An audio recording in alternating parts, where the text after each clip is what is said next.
Welcome to Walk in Truth. These are the Bible teachings of Pastor Michael Lantz, equipping you to reach out with God's truth to all people and how to apply that truth to today's issues, trends, and culture. Learn more about the program and our ministry when you visit walkintruth.com. Now here's part 2 of Pastor Michael's teaching in James 5 called Moth and Rust.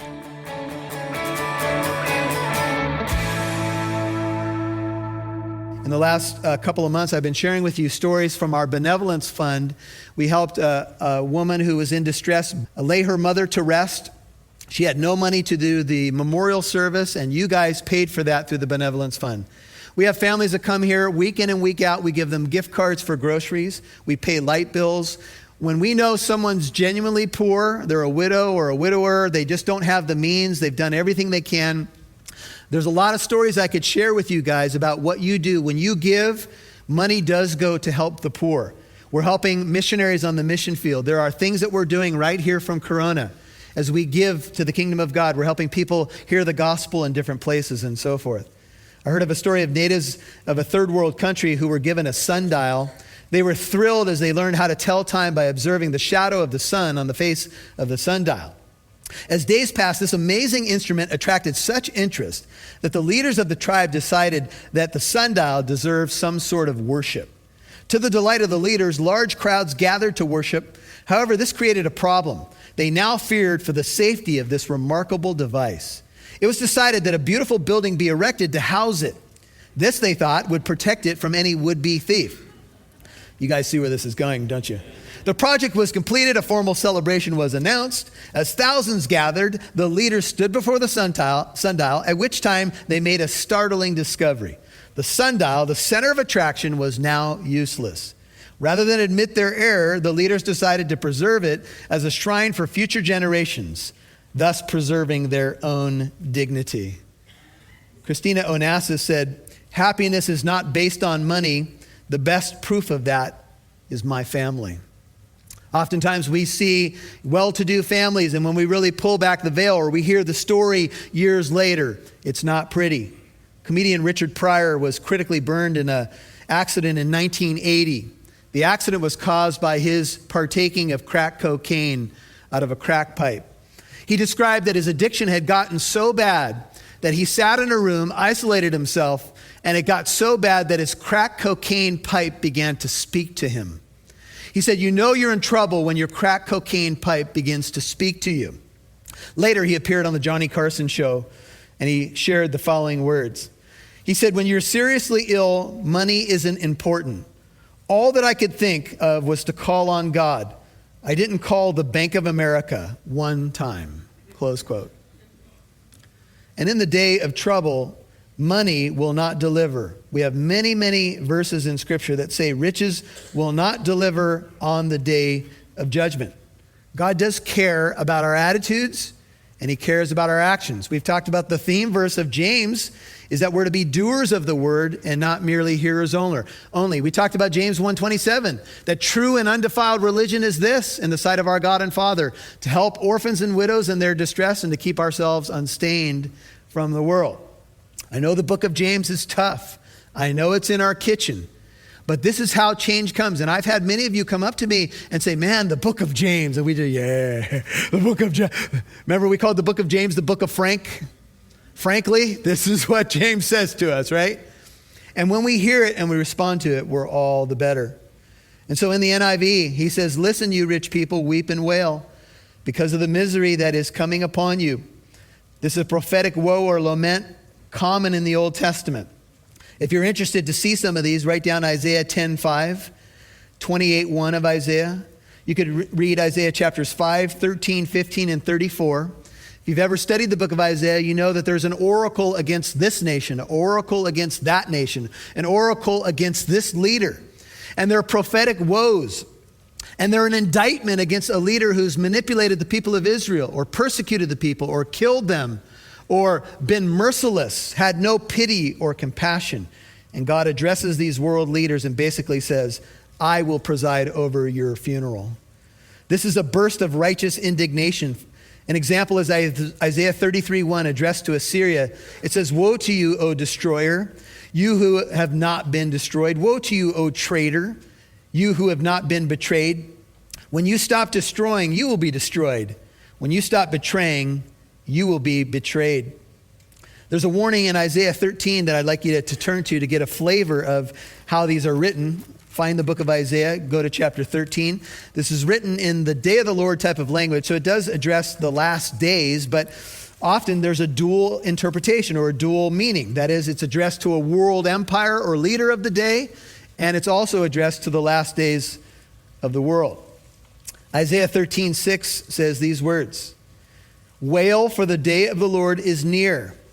It will come as destruction from the Almighty." Isaiah 13:7. "Therefore all hands will fall limp and every man's heart will melt. They will be terrified. Pains and anguish will take hold of them. They will writhe like a woman in labor. They will look at one another in astonishment, their faces aflame." That's verse 8. Just right in your margin there, Indiana Jones. You remember that scene in Indiana Jones when their faces become inflamed? Poof! Glorious movie making. There's a section in the book of Amos that is very apropos to this idea. This is Amos 8, 2 through 7. Don't worry about turning there if you'd like to follow along, but here's Amos 8, 2 through 7. It says, "God said, 'What do you see, Amos?' I said, 'A basket of summer fruit.' Then the Lord said to me, 'The end has come for my people Israel. I will spare them no longer. The songs of the palace will turn to wailing in that day, declares the Lord. Many will be the corpses in every place that will cast them forth in silence.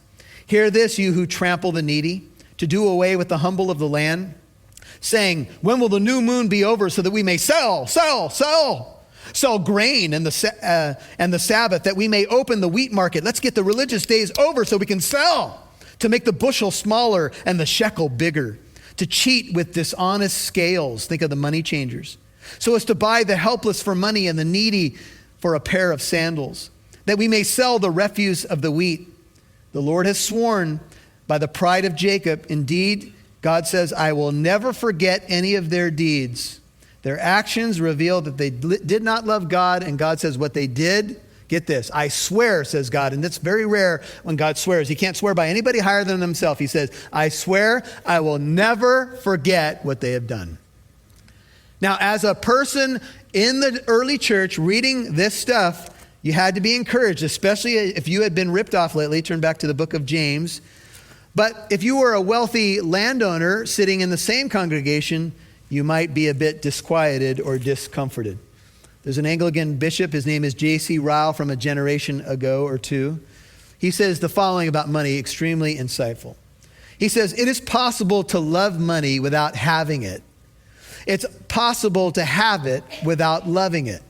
He goes on to say, "Money in truth is one of the most unsatisfying of possessions. It takes away some cares, no doubt, but it brings with it quite as many cares as it takes away." Or as we've heard about, the more you have, the more you have to worry about. He says there is trouble in the getting of it. There is anxiety in the keeping of it. There are temptations in the use of it. There is guilt in the abuse of it. There is sorrow in the losing of it. There is perplexity in the disposing of it. That's good, isn't it? As Solomon put it in Ecclesiastes, I'm going to leave my stuff that I've amassed to somebody else, and I don't know how they're going to handle it or what they're going to do with it. And we all know that we can't take our possessions with us to the next kingdom. Naked I came into the world, naked I'm going to leave it. As the old saying goes, we never see a hearse pulling a U-Haul. You are going to leave it all behind. And the question is, how much are you paying forward into the ultimate kingdom? How much am I? He goes on in James 5:2. He says, your riches or your wealth have become rotten or have rotted. Your garments have become moth-eaten. How many of you have seen those shows, those hoarding shows? Have you seen that before? If you Google the word hoarding and Google images of hoarding, it's a weird and sad situation that you'll often see. Here's a person who has so many possessions. They're garbage, they're food wrappers, stuff from 30, 40 years ago, paperwork, boxes. They can't throw anything away. Get this. They can't even throw their garbage away. And when you see pictures of a hoarder, they have encased themselves in their stuff, created a little cubby in which they can live, made room for hallways to get to the restroom and the kitchen, and stuff is piled from the floor to the ceiling and has become a home of countless mice and rats. And we say, what is the deal here? What is with this sickness or this mental condition of hoarding? It's simply this. Someone is so worried about getting rid of anything because they put their trust in stuff and they become sick. There's a story I came across some years ago of a woman who they found her dead. She was an elderly woman, dead in her apartment. She had been surviving on cat food. She had really nothing, everything had holes. Everything was in disarray. And she died from malnutrition. And she was dehydrated. She literally died of starvation. As they began to dig a little bit more into this woman and her history, they found out she had nearly $1 million in the bank. She had banknotes and stocks and bonds. She died of malnutrition and starvation eating cat food. Why? Because she wanted to protect her little nest egg for whatever reason. And she died when she had plenty of stuff to take care of herself. You'll hear more from Pastor Michael in a moment. Your financial support helps keep Walk in Truth on the radio, and it also helps us reach people all over the world through the podcast. That means someone driving home from work, someone on a morning walk, or even someone on the other side of the globe can hear the hope of Jesus right when they need it most. And here's the cool part, every gift helps. Even a small step like becoming a monthly partner for just $5 a month makes a big impact. Think about it, for the price of less than one coffee, you could help keep Bible teaching going out day after day. So would you join us? Head over to walkintruth.com. That's walkintruth.com and become a partner today. And thank you. Pastor Michael and the Walk in Truth team would love to hear from you. Maybe you have comments or questions. You can leave a voicemail at 844-48-TRUTH. That's 844-48-TRUTH. But maybe you're more of a writer. You can email Pastor Michael at contact@walkintruth.com. That's contact@walkintruth.com. You can also find our mailing address on walkintruth.com. And thanks for reaching out. We'd love to see who's listening, so please connect with us on Facebook or Instagram. Just do a search for Walk in Truth Show. Now, back to Pastor Michael Lantz right here on Walk in Truth. They found out she had nearly $1 million in the bank. She had banknotes and stocks and bonds. She died of malnutrition and starvation eating cat food. Why? Because she wanted to protect her little nest egg for whatever reason. And she died when she had plenty of stuff to take care of herself. See, this is the human dilemma and condition. This is the problem with riches. How many remember the story when God blessed the people of God with manna? And he said, I want you to gather it one day at a time. Don't gather a couple days except for the Sabbath, because if you gather more than one day, it's going to spoil and little green worms are going to grow out of it. And some people couldn't even listen to that instruction. See, God wants us to trust him for manna for today, for our daily bread. And as Americans, it's hard for us because we live in a very affluent society. But we need to get the first things first. Kevin Long, who played under Coach Bobby Bowden at Florida State University, said his coach inspired the team with many parables. He recounted a favorite story. He said Bowden was playing college baseball. He had never hit a home run. And finally, one day, he hit one down the right field line into the corner, rounded first, picked up the third base coach, waving him on. He hit third, came to home, hit home plate. He had his first home run. He's slapping high fives with his teammates. He's joyous. But much to his chagrin and alarm, the pitcher took the ball back from the umpire, threw the ball to first base in an appeal, and Bowden was called out. What? No, what? You see, he had missed first base in his excitement of rounding the bases in his first home run. As a lesson to his team, he said, if you don't take care of first base, it doesn't matter what you do. He said, if you don't honor the Lord first, it doesn't matter what else you do. How many of you remember the story? There's a great video from some years ago. It was a college softball game, and it was a championship game. And a young lady had hit a home run to win the game. And she was celebrating, and she was going around first base, and I don't know if it was on the base or she was jumping up and down, but she tweaked her leg, and she couldn't move. She was on the ground, writhing in pain, and everybody's trying to figure out what to do. What's the rule in this kind of case? And the rule says you cannot put a pinch runner in for that player. They have to touch the bases all on themselves. And in a shocking video, the other team, at the expense of them losing the championship game, picked up this girl, put her on their shoulders, and as they passed each base, they helped her touch first, then second, then third, then home. Her home run counted, and the girls on the other team that carried her spelled their own loss, but they won in a much bigger way. In fact, I wouldn't even be telling this story to you unless that life lesson had occurred. You see, there are some things that are much more important than our next indulgence or another step up for us. And it's hard for us. It's hard for me in the society in which we live. Your garments have become moth-eaten. How many of you tried to pull out a suit? Maybe you stored in a garage or a closet. You're going to a wedding. You got a suit from the late 1970s. Like, honey, I'm good. We don't need to go to Men's Warehouse. I got a suit from back in the day. It's got ruffles. It's a pink color, and you go out there, and there you are in the garage. You try to put the suit on. You're like, ooh, it's not me. This thing has shrunk over the years. I haven't got larger. It's a problem with the clothing. And then you find it's been moth-eaten. It's weird. There's holes everywhere in the garment. And your wife looks at you and says, go to the Men's Warehouse. You'll like the way you look. You won't like the way you look. I won't like the way you look in that thing. And you might respond, but holes are cool these days. The kids buy them with the holes, the moth holes in them now. Yeah, but you're too old for that. One writer says the moth looks like a harmless creature. In its pearly white color, it hovers about without sound at twilight, or in a dark room, and especially in our closets where woolen clothes are kept. It is not impertinent like the robust flies of the summer. It does not have a sting like the mosquito. It does not sound in our ears the shrill notes of a cricket. It does not nibble and gnaw like the mouse or rat or roaches do, or indecently overrun our food. It is most fair, is the moth, silent, apparently harmless. Yet every housewife springs after it with electric haste. It is a dreadful pest, not for what it is, but for what it does. Once a garment is moth-eaten, it's almost impossible to repair. How true this is in the case of the proud rich, says this writer.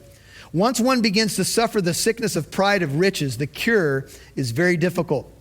Let us beware, for once the moths have done their work upon us, there is hardly any hope.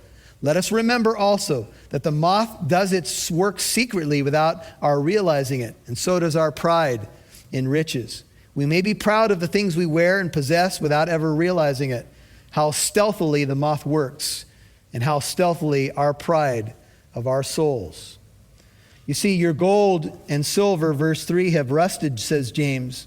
And someone might say, well, yeah, the moths may eat my clothes and maybe other creatures can get to my food or my food will spoil, but not my silver and gold. I got silver and gold. They don't rust. But there's some evidence back in the day that the coinage of James' day was not pure, but contained alloys and could rust under conducive circumstances. Or James may be speaking figuratively, declaring that in the day of God's judgment, gold and silver will be useless as if they were rusted. And so we have to be careful when it comes to our currency. I heard a story of the European countries, January 1st, 2002.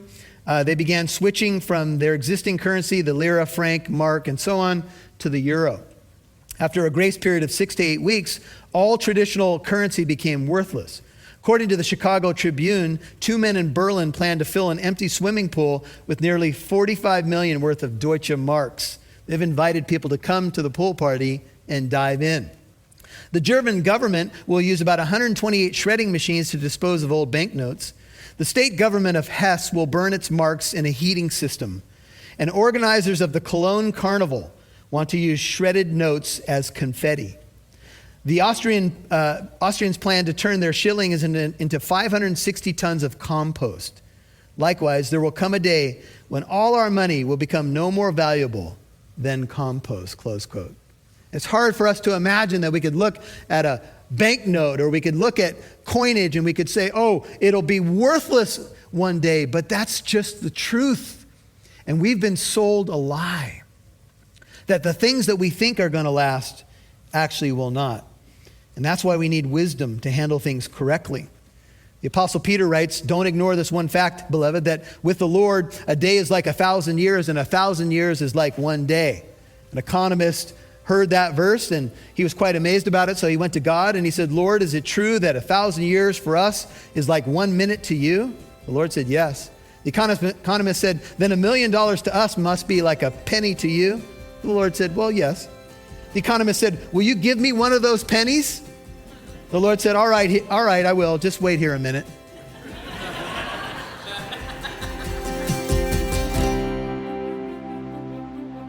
You've been listening to part 2 of Pastor Michael's teaching in James 5, verses 1 through 6, called Moth and Rust. And if you missed any part of today's program, you can listen to Walk in Truth on our free app or wherever you get your podcasts. Now, we have pastors on staff that would love to speak with you if you need prayer or counsel, or perhaps you have questions about Jesus and the Christian faith. Call Walk in Truth Tuesdays through Fridays during daytime hours at 844-48-TRUTH. That's 844-48-TRUTH. 844-48-TRUTH. Now here's Pastor Michael with a final word. Well, maybe you've been involved in a situation where there was an injustice and you began to cry out to God and say, Lord, this is wrong. Please do something about it. And I think sometimes when we see wrongs, I would say for me, sometimes I frankly get tired of all of the ugly stuff that happens in the world and the hurt that's in the world. But I tell you, each time I see something that is hard or hurtful, I find myself crying out to God. And you may be asking the question, well, is God involved when someone's treated unfairly? Yes, because you know what? God knows everything. And that's a mind-blowing concept. The all-knowingness of God is like, wow, he's omniscient. He knows everything. Yes, and he knows the cries of his people when they're treated unjustly. And he will deal with that. Now, how will he deal with it? I don't always know. Sometimes he exploits evil for his good purposes, or he does something to take care of his people unexpectedly, or he causes his people to lean into one another until the situation is remedied and the body of Christ steps in to take care of one another. There's a number of ways that God does this, but here's the good news. God has a heart for those who, are undervalued, the orphan, the widow, the person that's been treated unfairly. He does care. And that's encouraging. And, we don't always see everything we might want to see immediately, but you know what? The Lord ultimately will take care of it and be the judge. And that's what James is talking about, that there's one judge. It's not us. So we have to look to him. We do everything we can to get, fairness in this world, but we cry out to him nonetheless. This is Pastor Michael Lantz. I don't know if you've ever cried out to the Lord. Maybe you have felt that your life's just been unfair lately. And you know what? This is a hard world. It's a broken world. But Jesus was treated unfairly as well. Think about it. Completely innocent, convicted of, he was convicted to die, though he was completely innocent. And he did it for you. And he entered into our pain. And I would just say, if you've never cried out to him, maybe you're just in pain right now. And you just need to cry out to the Lord. Maybe you need to cry out for salvation or reconciliation or coming back home. Crying out to God is a good thing to do. And sometimes we need a little help with that. And we have a number that you can call if you need someone just to agree with you in prayer or hear you out. It's 844-48-TRUTH. That's 844-48-TRUTH. We have pastors here 9 to 4 Pacific time, Tuesday through Friday, 844-48-TRUTH. And if we can be a listening ear and pray with you, we'd love to do that, to encourage you. One more time, 844 48 Truth. We'll see you right here tomorrow.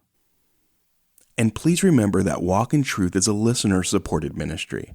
Your financial partnership helps us broadcast on this station, provide the podcast for free, and it helps us do our free apologetic events too. You can donate at walkintruth.com. And join us tomorrow for part 3 of Pastor Michael's teaching in the book of James called Moth and Rust. And so they got into all these rampant, ungodly lifestyles because they were bored. And you look at our nation right now, and look at our youth, and look at the generation that's coming up that thinks everybody owes them something. And you have to be concerned as a person just watching what's happening. We need to heed the word of the Lord. Do you agree? There's wisdom here. I'm Mike Massaro on behalf of Pastor Michael Lantz and Living Truth Christian Fellowship. Thanks for listening to Walk in Truth, equipping you to reach out with God's truth to all people.